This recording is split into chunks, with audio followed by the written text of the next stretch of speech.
No.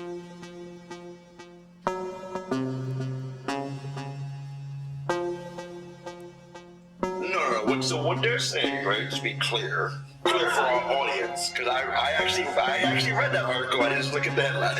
I read it too, but what they said was dropping gems like we Yes. What's going on, baby? Welcome back to another podcast episode of The Jury's Out, where we have real, raw, uncut discussions that are off the record and nobody cares because the jury's out. Yes. So I'm here. You know who I am. I'm Ev. I'm here with Splat, aka Jack. Here with Gene. What's good? The mad scientist. And we're here with two brilliant people who I've just met for 30 minutes, but I'm already excited to talk to. We already got brilliant status. That's pretty good, man. That was an impressive couple seconds. Listen, we had some organic conversation in the back, so let's keep it going. Some good things happening. I like that. Yeah. So Paul and Greg, I think. Yes, I hope sir. I got it right? Okay. Yeah. All right, cool. So welcome. Let's get y'all a little hand clapping. Nice. Thank you. Thank you. You guys are realtors, right? You guys work together and everything. So Yes. we just wanted to give, a little background information about what you guys do and, how you got it started and where you're from. So whoever wants to go first, Paul or Greg or Paul. You know what? You have more experience, Greg. Let's start with you because my story is a little shorter. Okay. We'll start with something really beautiful. Let's see. We'll start Hopefully with mine's something not really so beautiful. long, but you know what I mean? really beautiful. No, I've been in real estate for about 15 years or so now. It's kind of like second life. I started out as a musician. I was a jazz French hornist, which is probably why I'm in a career other than jazz French hornist. Nobody really gives a shit. So, you got to go somewhere from that. Side note, I played the French horn for No one shit. year in high school. Oh, there you And go. then I went to tuba. So, all right, So what makes the horn French? Does it go wang wang The end of the horn piece is shaped like a croissant. Yeah. So that's what makes it French. oui. It's curved, yes. Yeah. So, nice, I don't nice. actually know what that is, actually. You're like, think of that. Like, I don't actually know. I'm the stupid one. No, it's good. It's good. Yeah, so I kind of, just had a slight. I actually answered an ad that said, "Tired of mixing margaritas," and I went, "Why, yes, I am." So, but I was bartending. I was doing some music gigs and stuff like that, and then I kind of fell into real estate. I didn't really think too much about it, but oddly enough, there's a lot of things that transition really well from from music to real estate. I didn't really think about it, but especially from jazz, it's just improvising constantly, just thinking about creativity. Everything you look at, you flip on its head, you run it backwards, forwards, you kind of just always screwing around with stuff.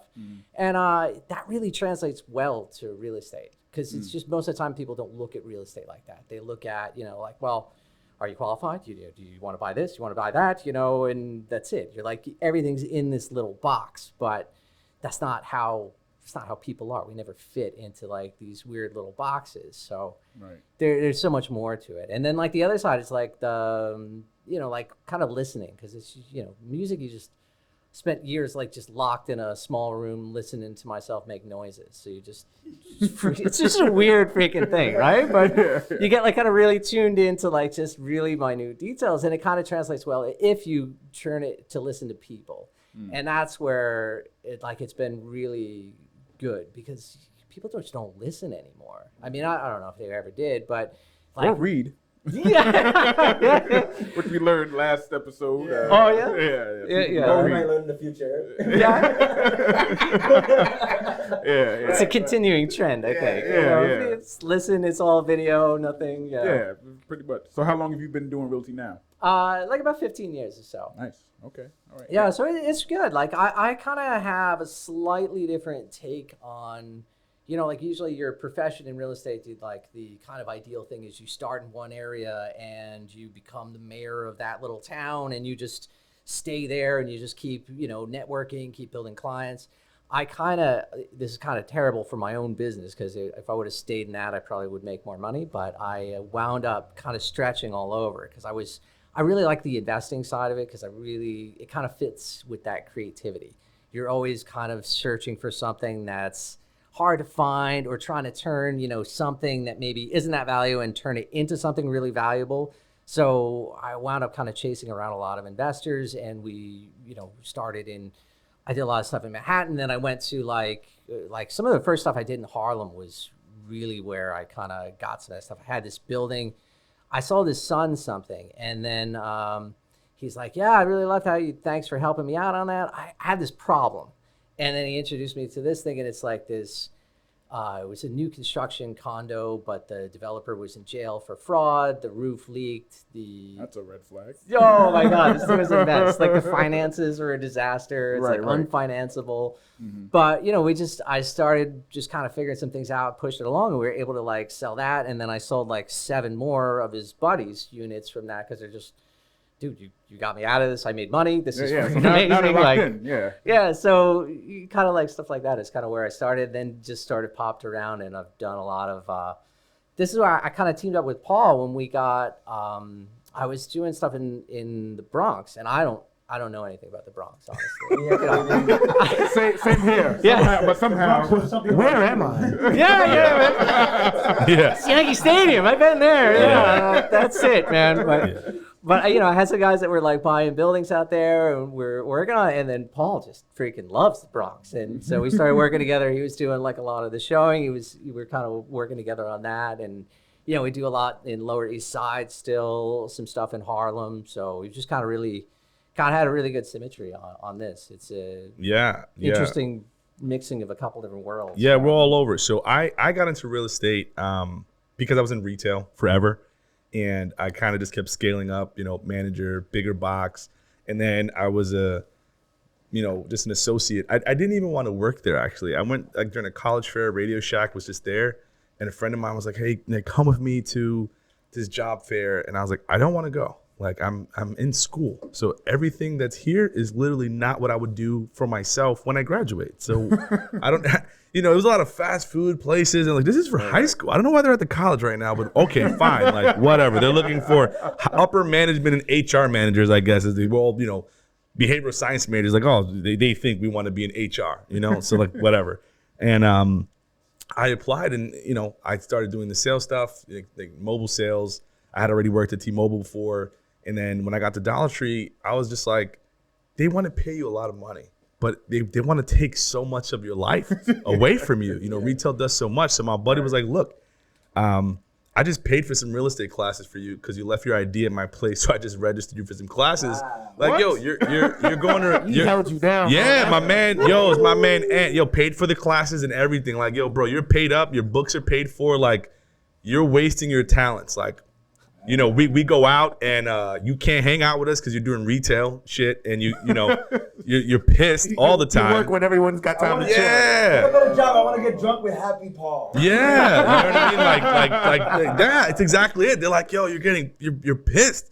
Like you're drinking at the bar, like you're angry, you're just frowning. And I'm like, yeah, because I'm fucking tired and I know I got to be at work in 6 hours. Yeah, you and you guys won't drag me out here? Yeah, you guys are not gonna let me go for like 4 hours, so I know I'm gonna be stuck here.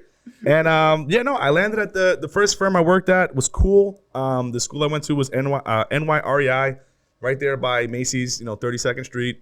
Real simple. I went into it like balls deep. So I like left retail, did a bunch of traveling. I was gone for like 6 weeks after I left. Like I went to Tokyo, Hong Kong, Macau, California, like Hawaii. Like I was like, I'm out of here. Like I'm not doing retail, And then I was like looking for like something to do. I wasn't sure exactly. Then real estate was it. And I did my classes. You have to do 75 hours of real estate course classes to get eligibility to take the school exam.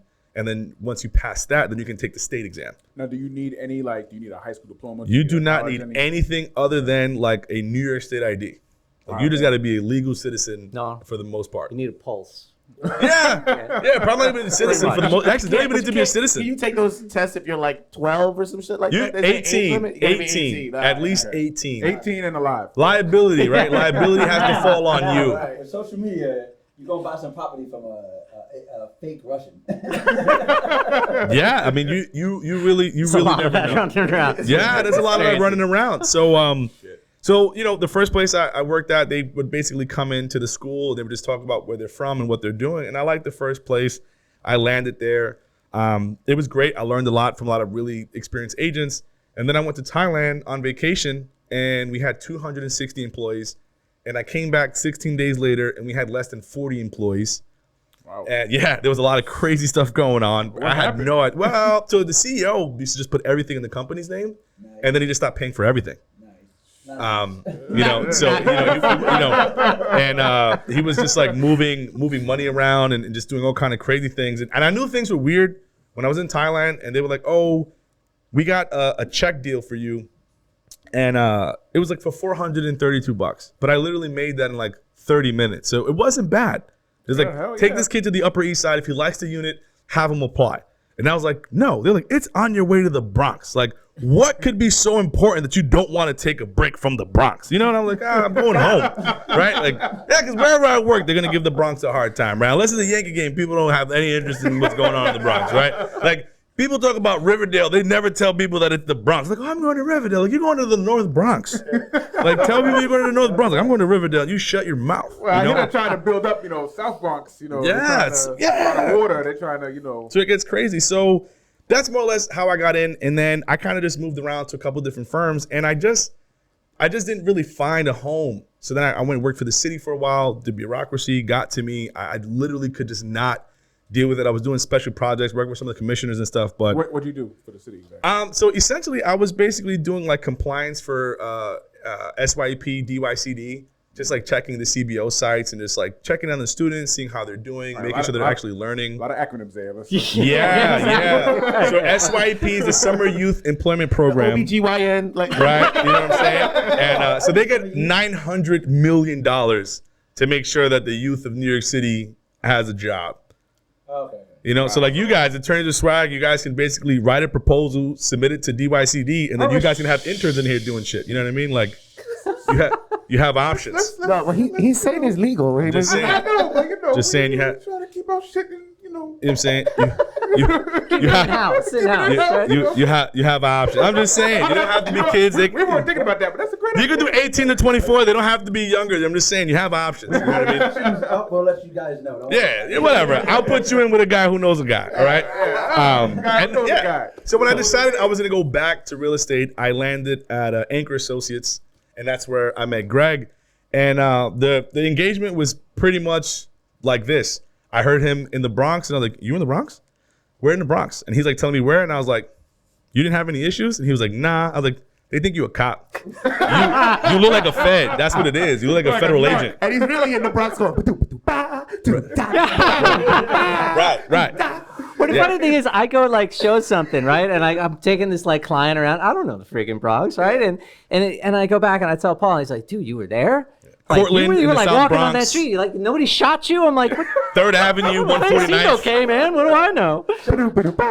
Yeah, he's like hanging out Soundview Projects area. Like he's just not aware. I'm like, doesn't even know. yeah, he's like showing investors like, "Oh, this is a really good investor property." Like, yeah, they sell crack in that block. I'm sure that house is for a good price, for sure.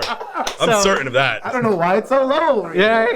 This is also why I work with Paul now to keep me alive. You know, make sure it's like part partner, part like bodyguard, and protector. Yeah, I'm like, "Listen, where are you going?" And he's like, "I'm going here." I'm like, "You don't need me for that. You're going to Parkchester. You don't need me for Parkchester. If you're crossing the Cross Bronx and you're going to Castle Hill, let me know. If you go past like Top Banana, like you need me. Like you're going to be too close to the projects. Like I'm going to go with you. Otherwise you're good. Throughout the next side, you're good. You're close to the P's. Like I'm going to go with you. I got you. So that's more or less. But I love the Bronx, and the reality is it's the largest borough in New York City. It touches the most water. It has the highest elevation.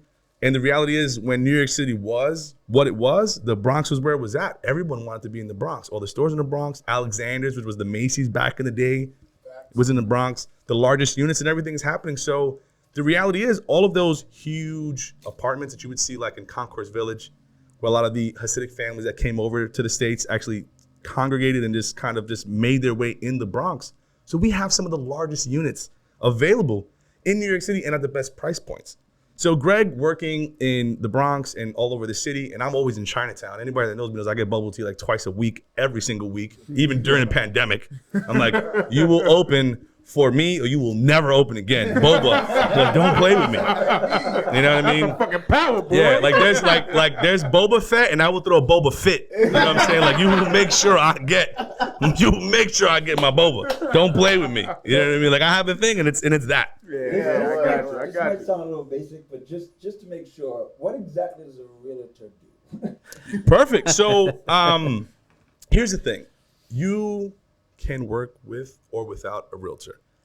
The benefit of working with a realtor is full disclosure. So it's our fiduciary duty to know a bunch of things, and then it's our duty to make sure that we're letting you know these things. Like, if you go into an apartment and you're meeting with an owner, like before we had the writers, if that place had bed bugs or a history of bed bugs, they wouldn't have to tell you. But if I bring you into that building, I will tell you they had a history, it was as of this day, and it's been eradicated, or there has been no history of bed bugs and things like that. And I just bring that one thing up because that's the one thing we know no one wants. Like, people want bed bugs less than they want AIDS.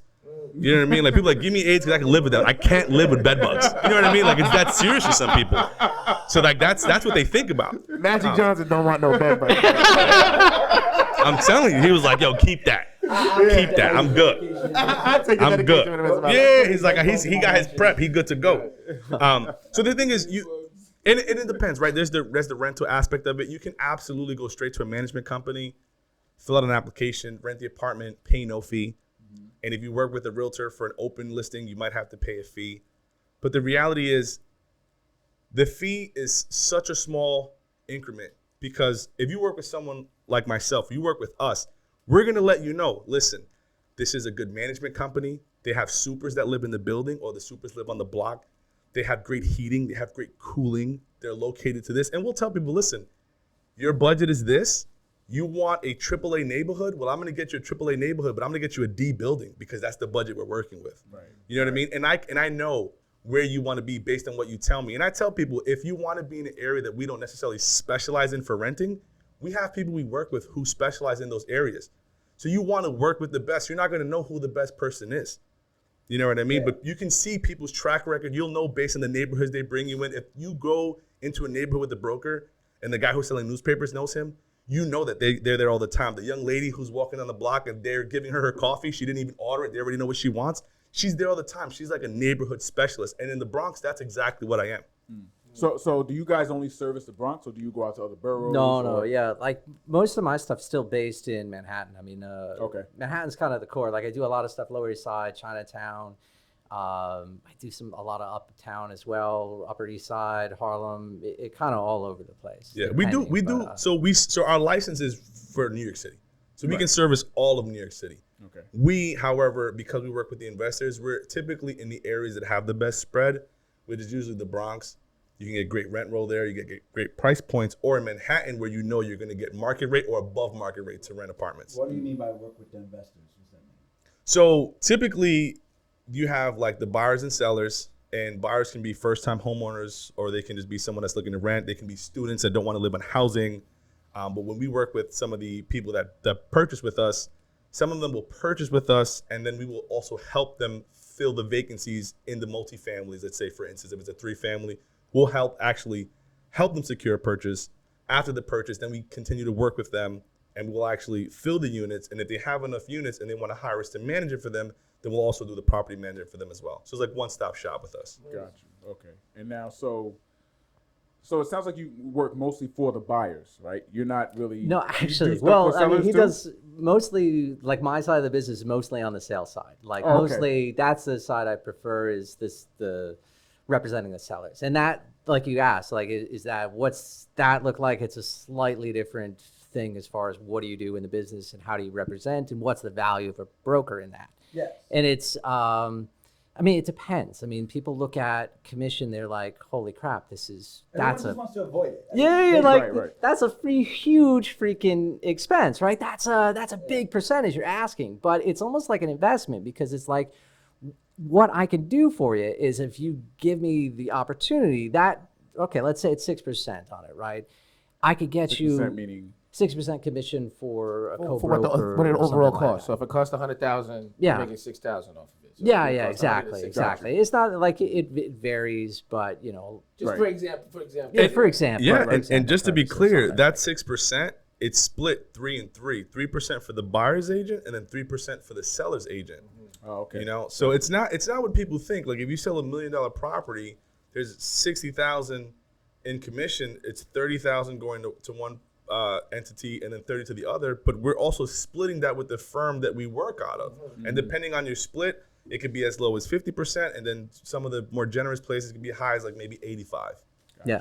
Got you. Yeah, and it just depends on like that sounds like a lot of money, but the reality is like, okay, let's say if you don't hire somebody, I mean, think of it this way, right? What develops pricing in something? It's perception, right? Everything's about perception. What makes one thing more expensive than another? It's how it's perceived. It's the value that you're perceiving it to be. So that's kind of what we work on as well. So I my wife and I actually own a public relations company as well. So it's one of those things that really like it didn't hit home until like a few years ago when we're doing this stuff, and it's like, you know, you got one restaurant right there and the next one right there, and it's like one is packed and it's making crazy money, and you know, like what's the difference in that? It's perceived, it's the perception of it, right? Same thing with like hotels and everything. It's and how do we create that perception of value for it? So I mean, that's where something like, so we work with Compass now, and one of the things that we can do now, they're actually like, they're a big player in the space. They've really kind of jumped. What do they do exactly? What is Compass? Well, Compass it just launched, publicly traded last year, but they've raised a ton of money for it, and they've been exploding all over the place. Like just a lot of growth throughout the market, and they're really taking on, kind of trying to leverage what we can do as brokers. So it's heavily invested on the tech side, and then also heavily invested in the people that they're hiring, which is kind of wild. Like, you know, my first job in real estate, like I said, if you had a pulse, you would hire. Like I thought I like, you know, did up a whole resume and stuff like that. I go in, talk to him, and I'm like, you never looked at it, never once blinked. And he's like, you know, just rambling on about the company. He's like, so what do you think? And I'm like, you're not gonna ask me anything? Like, I look around, it's like dad's in like boiler room. I'm like, man, this how you doing it? But why is that? Why is that the state of affairs? What's the logic of it? Well, because they don't have to pay us anything. We're all commission driven. Okay. So, you know, they just figure a body in a chair is better than nobody. But, you know, Compass looks at it very differently. They really have tried to, you know, there's a lot of occasional bad rep of brokers being difficult here and there, right? I mean, so they've really like they try to really monitor it, like who gets in. Like they'll check references, they'll check with other brokers to see what your reputation is on the street, how willing you are to work with people, how easy you are, or did they just hire the, you know, this cancer that's going to bring the office to its knees because they're freaking insane. So is broker and realtor the same thing? No. No. But you say that a lot in New York. It's kind of similar. We kind of swap those words, even though they're not supposed to be. What is the difference? Well, technically, like a broker, you'd have to have a broker's license, which means you have to be in the business for a certain amount of years. You have to be able to pass another test. Accumulate the points. Yeah. So you get points for rentals, points for sales, commercial, and otherwise. All have different values. Once you accumulate a certain amount of points, then you submit that. They review your deals. Then they say, essentially, you can take the broker's class.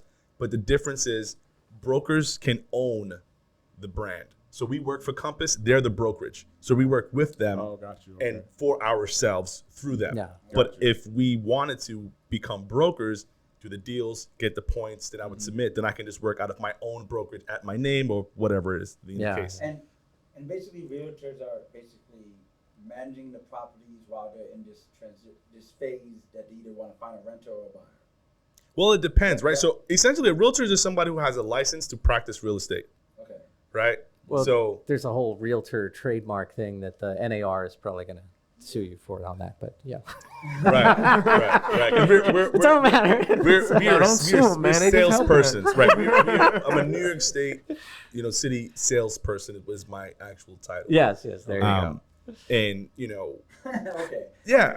There's the National Association of Realtors that you have to be part of the NAR to become technically a realtor. NAR it's a National Association of Realtors. Oh, okay.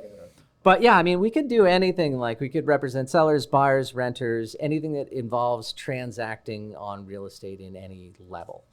So typically we don't, it's not a management thing. Like usually we don't do the management side of it. But like you said, like I never took the broker exam. I don't care. I'd rather work for somebody. I mean, for me, working for Compass, I'd rather go, they have a couple $1 billion sitting around that they could really throw around, and it's pretty interesting. Like this is where we were talking about like value for sellers. So, that 6% sounds harsh, but what if we can get you 5% over what you're thinking the thing is, because we can fund renovations for your property to make sure that it shows in a certain way that people just instantly go and buy it. Because especially in markets like this where people are freaking out about, I'm never going to find a contractor, supplies are so expensive, I can't do it.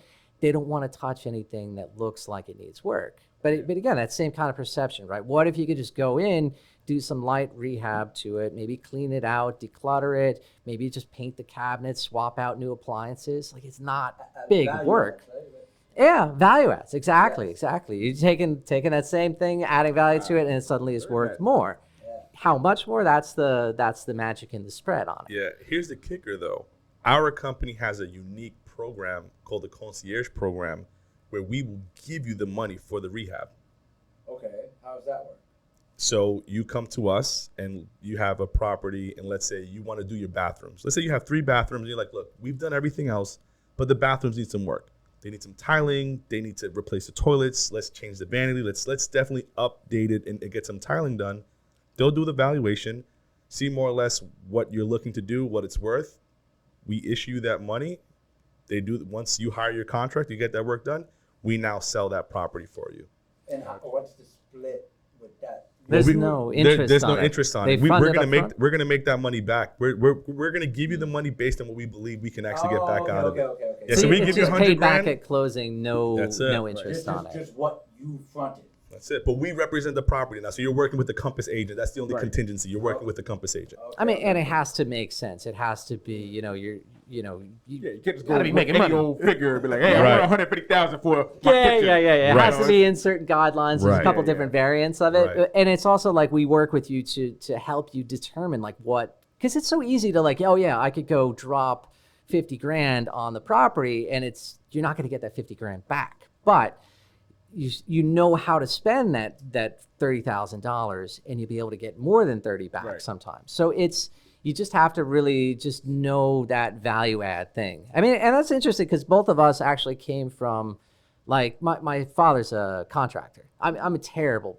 freaking contractor. My wife is waiting for me to get home to hang a mirror that I will probably put giant freaking holes in the wall and it'll fall off because that's how I do it. But I vaguely understand it. I just can't execute that. You know something has to go on the wall. Yeah. I don't know Americans do that how, shit, but yeah. I know a lot of stuff, and I know how to okay, we could do this, and this will get you more value if we do the floors. We'll do floating floors on top, but I just don't ask me to physically. It's safe to say there's a lot of double-sided tape at Gregg's place. Yeah. For sure. Is this so if someone who's looking to buy or rent, they basically say you're a renter and you want to avoid the 6% fee, right? Mm-hmm. So you try to find a place that doesn't have a broker's fee or realtor's fee, and then you end up realizing you can't find that in New York City, and Right. you pay that realtor fee.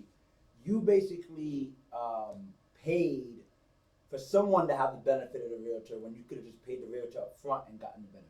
So Is that yes the and no. equation? Yes and no. So for instance, the math is a little different. On sales, it's 6%. Okay. Is typically the standard, and the seller's agent pays that.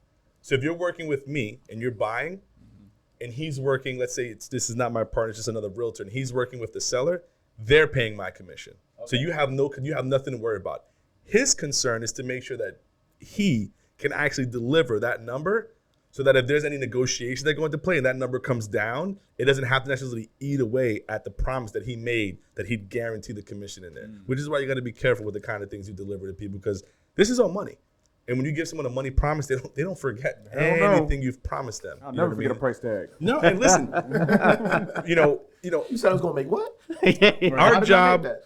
first and foremost really is just to be a source of information and to help you guys. You know what I mean? We're always here and we're available to answer questions. And that's typically what we do. And we get to a point where you're like, I have no further questions. I want to move forward, and then we do what you need us to do. It's But pretty simple. If you were talking about like on the rental side, rental there's side, yeah. there's two different ways on that. Like a lot of the stuff, even the no fee things that you see, like so like properties like we have we have 118th Street. I have a 2-bedroom there. Great investor guys, they're happy. They're paying us the commission to find them a tenant. So it'll be no fee to the tenant coming in, but the investor pays me to do this. To pay me to make sure that I vet the right property, to like go Get the through right tenant who's going to pay. Exactly. You Exactly. do the And that's, homework researching the tenant. Yeah. Make sure that they don't got to deal with the Yeah. craziness of finding a tenant themselves. Yeah. And it's also that same kind of thing. Like we're providing that value of, okay, I'm going to make this so attractive to everybody out there. I'm going to put it everywhere. I'm going to take great pictures. I'm going to go bring in my photographers that do like, 7 different exposures. So you get the bright white walls and you can still see out the window. Everything looks beautiful. And then, you get, it's that same kind of spiral, right? You get that more people in the door, the more people in there, the more competition, the more, sometimes it can be perceived, sometimes it's real, but those kind of things stack and then you get the better price, ideally more tenants. And That's PR. That's basically PR for yeah, space. It's tough. Make it look good, baby. Yeah. Look, real estate is a lot like sports, right? Like you have a coach, right? You have the players. There's a whole bunch of different positions. There's a lot of different avenues and variables that come into play. So once again, the benefit of working with someone like us is we have exclusive listings. We work directly with the owners of these properties and we represent their property. And we get them the top dollar, the best tenant. We get them the absolute best. We can do that in a day, in a week, in a month, or 6 months, but we get it done, What do you right? think is like the one of the hardest things of the job? What do you guys find the most challenging? People's the hardest part of the job because people are full of shit. And people lie and people omit, and we can't help you if you don't tell us the truth, right? If you're telling me, Just on hey, the seller side or the buyer side? well, it's on all sides, right? Because credit and income matter on both sides. The difference between renting and buying in New York City is deciding that you want to rent or buy. All of the documentation and all of the IDs and everything that you need to supply is the same on both sides. Bank statements, letters of employment. We want to know how long you've been working there. We need your ID. We need everything because we need to know who you are because this is important. The owners need to know who they're working with and who he says is going to take over their property. Right. So, when people come into New York City and they're from New York City, it's usually not that bad. The issue with natives, like I'm from the Bronx. So baby. when I go into other, when I first started, so you know what, let's use Brooklyn. It's a great example. Brooklyn is essentially some of the neighborhoods like Greenpoint, Brooklyn Heights, they're some of the most expensive, most desirable neighborhoods in America right now. But you can still die. Like just like getting a bagel. Yeah. You know what I'm saying? Yeah. You can still die getting a bagel. Yeah. So Watch where you go when that's you not walk the direction through I the thought you were going on. yeah, no, I'm kidding. I'm being facetious. I'm just kidding. No, the reality is that, but you're from that part of Brooklyn, and you're I'm like from Coney Island, You're from baby. Coney Island, right? So Yeah. you're like, look, so the idea that you would pay $5,000 for a 3-bedroom and be feet from Coney Island is preposterous to you. It's insane. Hell no. Right? But there's people that are coming to New York and they're like, holy shit, I have a beachfront water property with an amusement park down the block. And I have an authentic, patty guy and I have a coffee guy. And they love that aspect and they're paying the premiums that we absolutely will not because we don't see that value. Right. We don't see the value they see. Yeah, they got condos over there for $900,000. Right. That's what you were saying, like perception. Right, Yeah. we're from the New York who knows that there's a homeless guy who's getting on the train who's definitely gonna Harlem Shake with no pants on, right? And then there's the New York City that everybody sees from Sex in the City, and that's the New York City they know. Right. Or they watch Black Ink. Yeah, straight up. And that's what they know. Or they watch Mad Men and they think, oh, the fight eye is crazy. I'm gonna go to Wall Street. I'm gonna be rich. I'm gonna go to New York City, get a wife that's hot, and everything's gonna work. Yeah, I'm gonna so live in fucking easy. Tribeca. Yeah, It's not. It's different. It's different. New York City is very different. So I would say the most difficult thing is people. But like the easiest thing is also people. Some people come to you, they're like, look, this is what I want, this is what I need, and this is what I have. It's your job to get it for me. And then it's on us to make sure that we deliver. Yeah, that's easier, definitely. When you have somebody who knows what they want, that's It's hard though, easier. because that changes. Most people are not just coming in by themselves. They're coming with a roommate. The biggest factor and the difficulty in my entire career has been a girl who's moving in from out of state, whose father's fronting the bill. And he has no idea what New York City is like. And he's from like a small town or somewhere where he's making like $200K. So where he's from, he's like the Buco Bucks guy. But in New York, you're just another regular guy. You know? So when they contact us, they're like, my daughter's got a $3,000 budget and she must have X, Y, and Z. And she can't live north of X, Y, and Z. I'm like, sir, I need you to understand that this is New York City. And 3,000 is not crazy. You're gonna get a studio apartment in the area that she wants to be in if it must have a doorman. It's gonna be 325 square feet. Hell yeah. Shoebox. Dad, I need $5,000. You want your daughter to have what you want her to have and what she wants? We need $5,000. That's a $5,200 budget. And I can guarantee it's gonna have a doorman, she can have a dog, and she's never gonna have an issue with the gym because they have security. Things like that. But you have to pay for that. And people are coming to New York and they're paying for that. Okay, that $1,800 one bedroom in the Bronx, that's now $1,800 now. A decade ago, it was, like $800. But that's not the same. It's not the same anymore. People keep saying 300. I used to heard it used to be like. But everything's gone nuts in like the last year and a half, 2 years. And is it because we got a lot of outsiders coming in willing to pay that top dollar? Wasn't everyone leaving for the pandemic? How'd it come back so That's fast? a lie. It did, right? I thought people left. A lot of people left the That was city. bullshit. But That that's- was bullshit. April Fools. Yep, that was bullshit. But there was like, it was crazy though, like, cause you had that, right? Like everything was like on fire sale, right? You couldn't freaking sell anything, couldn't rent anything. There was like nothing. And then all of a sudden it like flipped a switch and it was like, we went from having things that were sitting on the market that were totally overpriced and we had some rentals. We had like a 3-bedroom. It was crap. Man, 6th floor walk up. Oh no! I hope you're not listening, man. But but You're not getting a 60-inch up there.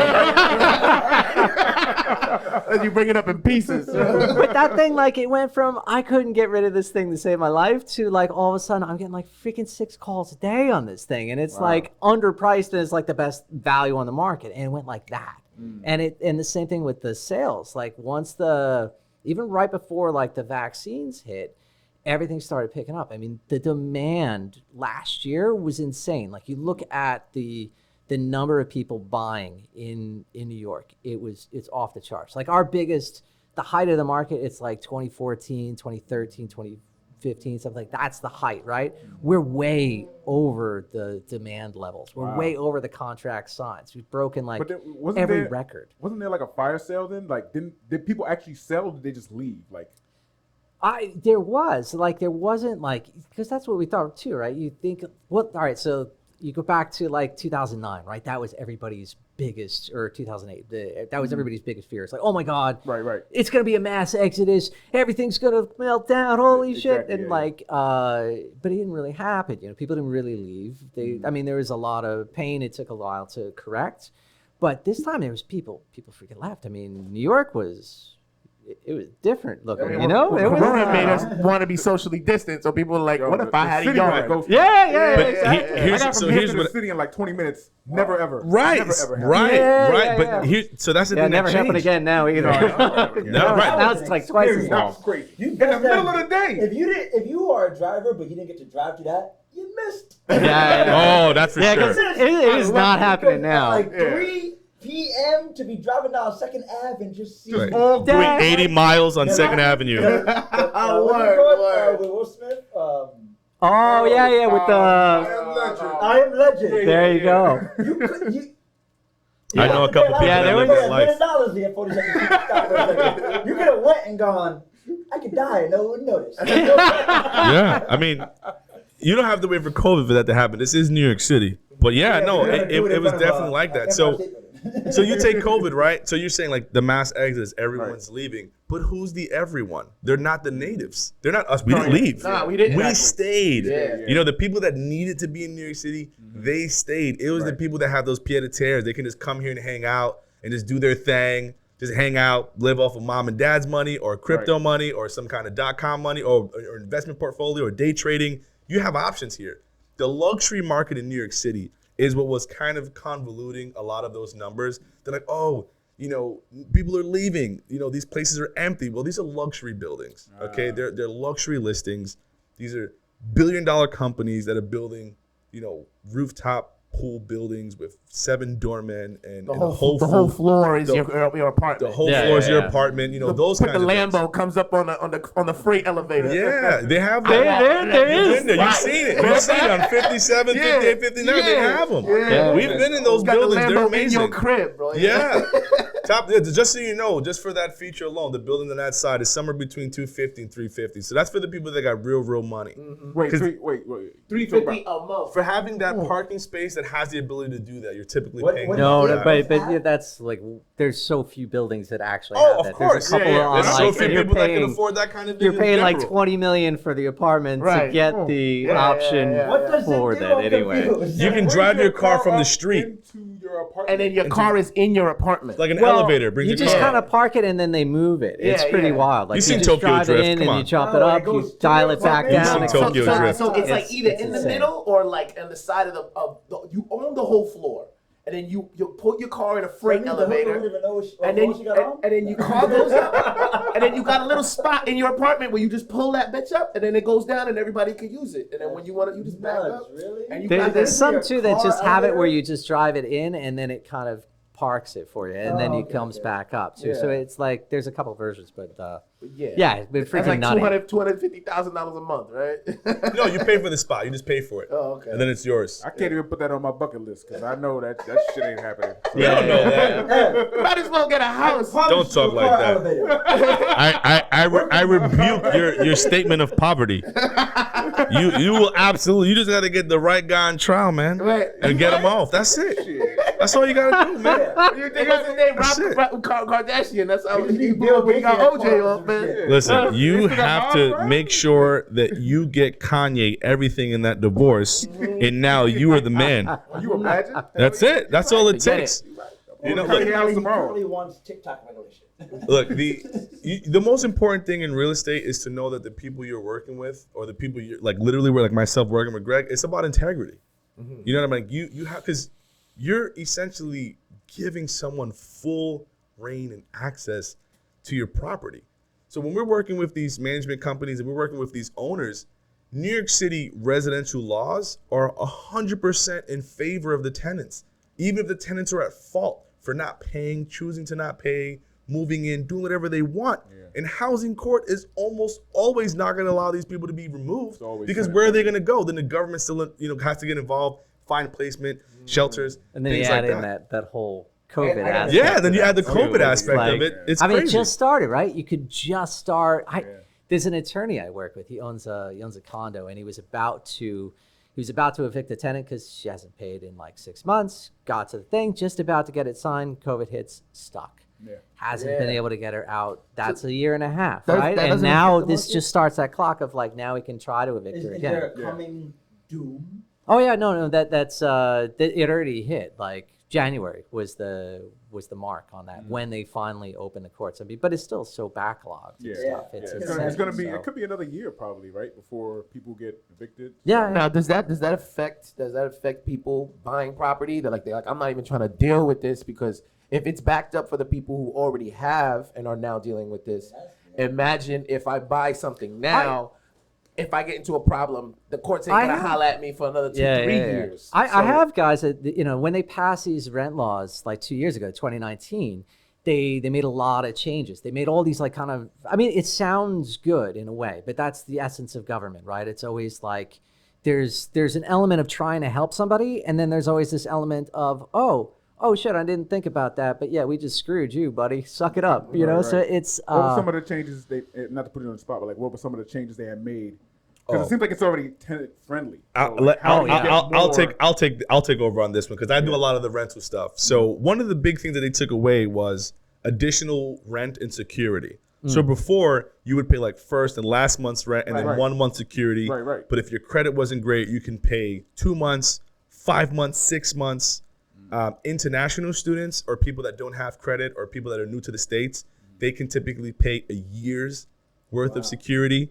Yeah. So you pay the year up front. Yeah, you do a year up front of rent and 6 months of security. So you're talking about a lot of money Right going- up front. Right up front. But here's the issue: security is held in an escrow account, so you don't get that money back. So if you pay them 6 months of security and you're living there for 2 years, and at the end of those 2 years you want to renew, they're keeping that they're keeping your 6 months of security. So people are trying to get some of that money back. Some management companies will issue money back. They'll keep maybe a month or 2 months. But a lot of other management companies weren't, and then some management companies were taking money, doing certain things. Right. You know, there's a lot of weirdness that kind of goes on in the city, and that's why it's important to work with people that know what they're doing and know the management companies they're bringing you to. Because if you don't, you could end up either losing a lot of money, or you could end up in a situation where, you know, you move into a building that's bankrupt. You can move into a bankrupt building and you won't even know the water gets shut off. You know what I mean? Or like people move into buildings where they have all kinds of issues with the elevators. You know what I mean? And you're not researching the building code. You're not researching how many times that building's had 311 called on them. And then you step into the elevator and you fall into the shaft. These are things that have actually happened in New York That's when City. they call you guys anyway. So they Well, you know. Yeah, absolutely. But you know, it's yeah.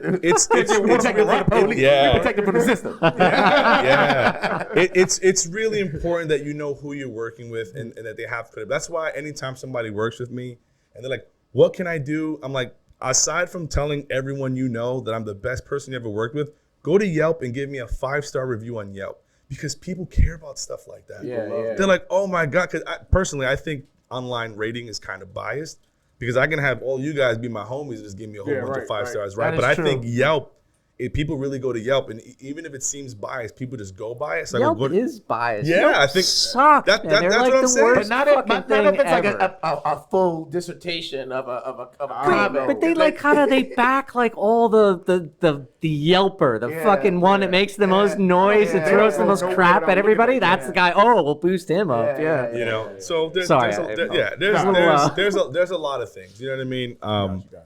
You know, there's like things like the 1031 exchange, which is something that a lot of investors like to work with. It's something that allows them to defer capital gains tax, and they can basically reinvest into a new property. Then they can depreciate that property over a certain amount of years and have additional tax write-offs and things like that. I mean, there's a lot that goes one into didn't change. That's on the table. They've been talking about that. Like a lot of the stuff in the city, it was just like you were saying, the security deposits, you're limited to 1 month, first month's rent, 1 month security now, which is great for most people. But those, you know, like, so we got like foreign nationals coming in and like, you have no credit. I have no way to chase you if you don't pay this. No. Yeah. I mean, like, what are we gonna do? Like, no, you can't move in here. I'm sorry. Get out. So, but you have those people now that like, what do you do with them? So it's Can't do there's Airbnb. always something. Right. The Airbnb laws changed in the city. Now, when you rent a place, you get that rider with your lease that says you're not going to Airbnb your apartment. There's You know, no because of Airbnb liability. in New York City at all now? You must own Well, the property, and then even the certain types of property, you still can't do certain types of Airbnb in general. Depending on location. No subleasing. Yeah. That's all. I mean, Yeah. there's a whole bunch of rules. Yeah, that one kind of went crazy. That's been in and out of courts for better part of a Subleasing's decade always an now. issue. But it's also, you know, that's also fueled by the hotel organization. Exactly, Like, 'cause they want that They don't hotel want that tax. shit rocking, bro, because Yeah. they're like, right now, I want to charge you $300 a night for my Yeah, little ass yeah, room. yeah. You want that? That's fucking. The Hilton Yeah, wants because their money. it's all lobbyists, man. It's all lobbyists, Yeah, yeah. man. Like, they'd rather put $1 billion in 1 year to convince this lobbyist to make sure that these dudes pass this or don't pass it, and then make that money from hotels in the next 2 years. And they'll make $4 billion in the next 2 years. The city's also collecting the hotel tax on that Right, too, so exactly. they're incentivized So, as yeah. well to make money. So yeah, there's All right. Our director's yelling at me through written yeah, we gotta go. words that we got to wrap up. But but this was fun, yo. Thank you. I think there's a lot of stuff that I still wanted to ask, but We'll do a part two. We'll do a part two. But we want to spread. We're gonna send you guys the menu. We're gonna tell you guys what we want to eat. Keep us focused. This next half a time. donut wasn't working, guys. I love the conversation, man. It was genuine, so I love that. So Unsung Heroes, Artist of the Week. What we got? Please tell me what we got. I can do the artist of the week, right? Yeah. So our artist of the week is Matt Licari. He's a profound photographer who has done work for Maybelline. He's done work in Macy's. He's done work for big production companies. Always shooting supermodels. You know, little skinny for my taste, but they, you know, they They look like spears. yeah, I mean, but they models, you know, and so and he does a lot of work in black and white. Most of his stuff is in black and white, and it's amazing what he does with lighting. So you definitely can read about him and check him out in this week's newsletter on attorneysforswag.com. And in the same vein, our sponsor this week is Jeremiah Cumberbatch. He is also a photographer. You can find him at jeremiahcumberbatch.com and Test the Lights on IG. And he also does professional photography. And his stuff is really good. And just like he was a previous Artist of the Week, and now he's a sponsor because he fucks with us. Yeah, and he got it like that. So. Yeah, tell him to take photos of apartments, man. We can hire him, and then we'll get this rocking. We'll get a huge network of photos. You heard that, right? Yes, you heard that, right? I heard it. Yeah. If you watching this, Papa, you heard that, right? We'll send you Jeremiah's intern. Have his people contact your people. Let's That's get it it. going. Yo, Paul and Greg, thank y'all, man. Thank y'all so much. Yeah, thanks for having us. Is man. there anything you wanna promote? You wanna tell the people that we can find you or find your company or whatever you know? Whatever IG, websites. Yeah, so we both work for Compass New York. We are Compass New York agents. I am licensed in New York City, but I also can help you guys with Westchester and all other needs. I mean, we can refer you guys out as far as you guys want to go. And Greg is also the master of being licensed in Jersey because he's hot like that. So if you guys are looking for Jersey, if you're looking for New I Jersey. live in Jersey, so it's like I do my backyard, and I moved. I'm one of those people that fled New York. So, Yeah, but so it is true, man. yeah, but if you guys want to reach us, my email is paul.figueroa@compass.com, and then his is greg.hasenfus@compass.com. Yeah, we like to keep it nice and easy for everyone to spell. It'll pop up right here. Oh yeah, and the IG is right there. Yeah. Right where your hands were, that's where it'll pop Exactly up. where Exactly. We'll send it to you. Exactly. All right, yo. Thank you, man. It's the jury's out. Yeah.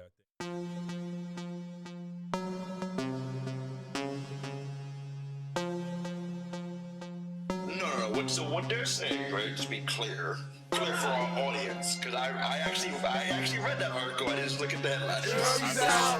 But what